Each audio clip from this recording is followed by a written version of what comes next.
கடவுள் இந்த உலகத்தை படைத்தபோது மானிடரை தன்னுடைய உருவிலும் சாயலிலும் படைத்தார். ஆமென். அன்பு சகோதர சகோதரிகளே, தொடக்க நூல் புத்தகம் 1வது அதிகாரம் 27வது இறைவார்த்தை சொல்லுகிறது, கடவுள் தம் உருவில் மானிடரை படைத்தார். கடவுளின் உருவிலேயே அவர்களை படைத்தார். ஆணும் பெண்ணுமாக அவர்களை படைத்தார். நாம் எல்லோரும் கடவுளுடைய சாயல்கள். கடவுளால் நாம் படைக்கப்பட்டவர்கள். நமக்குள் வேற்றுமையோ பேதமையோ பிளவுகளோ பாகுபாடுகளோ இருக்கக்கூடாது. ஆண் பெண் என்கிற ஏற்ற தாழ்வுகள் இருக்கக்கூடாது.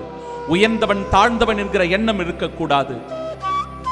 என் அன்பு சகோதர சகோதரிகளே, ஆண்டவருடைய சாயலிலும் உருவிலும் படைக்கப்பட்ட நாம் எல்லோரும் சகோதர சகோதரிகள் என்கிற உணர்வு நிலை வேண்டும்.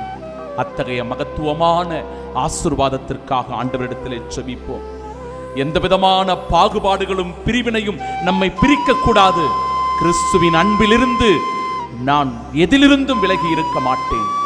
கிறிஸ்துவினுடைய அன்பில் நான் எப்பொழுதும் நிலைத்திருக்கிறவனாக, சகோதர சகோதரிகளாக வாழ்ந்து கிறிஸ்துவுக்கு நான் சாட்சி உள்ளவனாக இருப்பேன் என்பதே இதோ இந்த ஆராதனையின் வழியாக ஆண்டவர் இன்று நமக்கு தருகிற செய்தி.